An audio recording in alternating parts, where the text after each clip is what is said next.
नमस्ते बच्चों, सुप्रभात। मैं मेवाड़ा मनोज दीपदर्शन विद्या संकुल से हिंदी विषयाध्यापक। आज हम पढ़ेंगे कक्षा 8 भाग 3 वसंत भाग 3 कक्षा 8 का पाठ संख्या 6 भगवान के डाके। तो हमारे पाठ का नाम है भगवान के डाके, पाठ संख्या 6। अब देखिए, भगवान के डाके, भगवान अर्थात ईश्वर प्रभु, डाके अर्थात संदेशवाहक, अर्थात भगवान के जो संदेशवाहक है उससे संबंधित हमारा ये पाठ है। और हमारे इस पाठ के जो लेखक है, जो कवि है, वो रामधारी सिंह दिनकर जी हैं। हमारा ये पाठ भगवान के डाके, ये एक कविता है और इस कविता के लेखक है या इस कविता को लिखने वाले हैं रामधारी सिंह दिनकर। अब रामधारी सिंह दिनकर जी ने ये कविता लिखी है तो इनका जीवन परिचय हमें पढ़ना अति आवश्यक हो जाता है।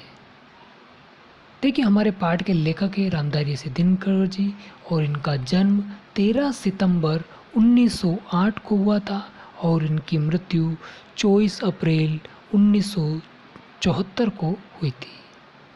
और स्थान जो है उसको बेगूसराय जिला और राज्य और भारत देश, अर्थात हमारे भारत देश के बिहार राज्य से बेगूसराय से ये दिनकर जी हैं। अब हम हमारे कवि रामधारी सिंह दिनकर जी का जीवन परिचय पढ़ने जा रहे हैं। तो हमारे कवि, हिंदी के प्रसिद्ध कवियों में से एक राष्ट्र कवि रामधारी सिंह दिनकर जी का जन्म 23 सितंबर 1908 को सिमरिया नामक स्थान पर हुआ था। यानी कि हमारे जो कवि हैं रामधारी सिंह दिनकर जी, ये राष्ट्र कवियों में से एक हैं और इनका जन्म 23 सितंबर 1908 को हुआ था। तथा हमारे कवि रामधारी सिंह दिनकर जी हिंदी के प्रसिद्ध कवियों में से एक प्रसिद्ध कवि हैं और इनकी मृत्यु 24 अप्रैल 1974 को चेन्नई में हुई थी। हमारे कवि रामधारी सिंह दिनकर जी हिंदी के सुविख्यात कवि रहे हैं, अर्थात ये जो हमारे कवि हैं वो बहुत ही विख्यात कवि हैं और हिंदी जगत में इन्होंने अपना एक विशिष्ट स्थान प्राप्त किया है। जैसा कि हमने पहले पढ़ा कि 23 सितंबर 1908 को सिमरिया घाट नामक क्षेत्र में मुंगेर जिला जो बिहार के अंदर है, वहाँ पर एक सामान्य किसान रवि सिंह तथा उनकी पत्नी मनरूप देवी के पुत्र के रूप में इन्होंने जन्म लिया था। अर्थात इनके पिता का नाम क्या था? रवि सिंह जी, और उनकी माता का नाम रूप देवी जी था।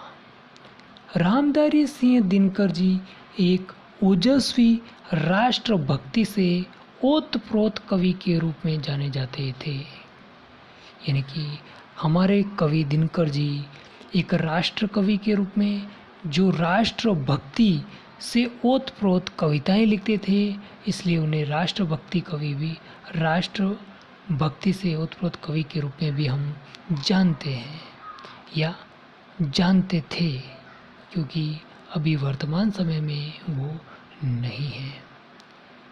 उनकी कविताओं में छायावादी युग का प्रभाव होने के कारण श्रृंगार के भी प्रमाण मिलते हैं, अर्थात दिनकर जी को हम छायावादी कवि के रूप में भी जानते हैं। और छायावादी कृतियों की रचना होने के कारण इनकी रचनाओं में, इनकी कृतियों में श्रृंगार के भी प्रमाण मिलते हैं। दिनकर जी के पिता एक साधारण किसान थे और दिनकर जी 2 वर्ष के थे जब उनका देहावसान हो गया। अर्थात दिनकर जी की मात्र 2 वर्ष की उम्र में ही इनके पिता जो रवि सिंह जी थे, वो साधारण किसान थे, उनकी मृत्यु हो गई थी, उनका देवलोक गमन हो गया था। परिणामतः दिनकर और उनके भाई बहनों का पालन पोषण उनकी विधवा माता ने किया, और जब उनके पिता की मृत्यु हो गई तो उनकी मृत्यु होने के पश्चात दिनकर जी और दिनकर जी के भाई बहनों का भरण पोषण पालन पोषण उनकी विधवा माता रूप देवी जी के कंधों पर आ गया था। और इसी वजह से उनकी विधवा माता ने इनका भरण पोषण उनका पालन पोषण किया। दिनकर का बचपन और कैशोर्य देहात में बीता, जहाँ दूर तक फैले खेतों की हरियाली, बांसों के जुरमुट, आमों के बगीचे और कांस के विस्तार थे। अर्थात ये देहात में इनका बचपन बीता है, जहाँ पर खेती बाड़ी थी, चारों तरफ जंगल थे, बांस थे और खेतों की हरियाली थी और आमों के बगीचे थे। प्रकृति की इस सुषमा का प्रभाव दिनकर जी के मन में बस गया, और दिनकर जी के मन में ये जो प्रकृति का मनोरम दृश्य है वो पूरी तरीके से बस गया था। पर शायद इसलिए वास्तविक जीवन की कठोरता का भी अधिक गहरा प्रभाव पड़ा। लेकिन उनके पिता की मृत्यु के पश्चात उनकी माता ने उनका पालन पोषण किया था, और बहुत ही गरीब स्थिति से गुजरे थे, इसलिए उनके वास्तविक जीवन की कठोरताओं का भी अधिक प्रभाव रहा।